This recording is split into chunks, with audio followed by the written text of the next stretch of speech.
Start verildi ve 3. koşu başladı. 11 numaralı Son Servetim rakiplerinin yaklaşık 10-15 boy kadar gerisinde kalırken 3 numaralı Kamkam ve 2 numaralı Bursi burada rakiplerinin 3 boy kadar gerisinde koşuya başladı. 10 numaralı Grand Prix yüksek tempoda kaçmayı tercihledi ki 1800 geçirirken ikincilikteki Pepe Acı ile olan farkı 3 boya kadar çıkardı bu isim. Onların 2,5 boy kadar gerisinde 1600'e gidilirken üçüncülükte 1 numara Just Play var. Onun 5 boy kadar gerisinde dördüncülüğe 4 numaralı Livestock for Run sokuldu. Onun 1 boy kadar gerisinde iç kulvarda Real Swing var. Hemen dışında 9 numaralı Silver Ray yer tuttu.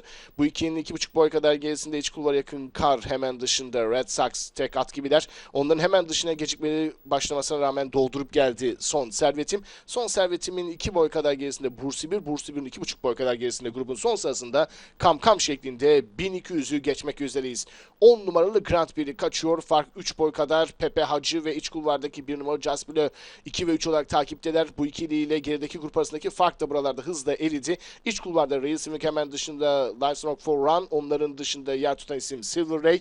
Bu üçlünün 1,5 boy kadar gerisinde dış kulvarda Son Servetim, hemen içinde 2 numaralı Bursibur, bariyer dibine yakın 5 numaralı Red Sox, sağrısında 3 numaralı Kamkam şeklinde Adana'da gecenin 3. koşusunda son 800 geçirmek üzere. Şimdi Just Bleu geldi, liderliği aldı, farkı 1 boya kadar çıkardı. Hemen dışından 7 numaralı Pepe Alcı'nın atakları var ki 700 geçirdikten sonra iç kulvardan bir anda 6 numaralı Real Swing'de öndeki ikiliyle liderlik mücadelesine ortak olmayı başardı. Buralarda 10 numaralı Grand Prix tempo kaybetmeye başladı. Silver Ray ve içinden 2 numaralı Bursi burada önlere gelmeye çalışıyor. Pistin ortasında 1 numaralı Just Bleu koşunun lideri, hemen içinde 6 numaralı Real Swing var. Onların dışında Pepe Acı, geriden 3 numaralı Kamkam ve 2 numaralı Bursibur sırasıyla son 300 geçirdikten sonra dış kulvardan özellikle 3 numaralı Kamkam etkili geldi. İç kulvardaki 3 rakibiyle mücadeleyi kısa tutan Kamkam 200'den sonra da farkı hızla açmaya başladı ki fark şimdi buralarda 4-5 boya kadar çıktı. Son yüzde önde yalnız kalan 3 numaralı Kamkam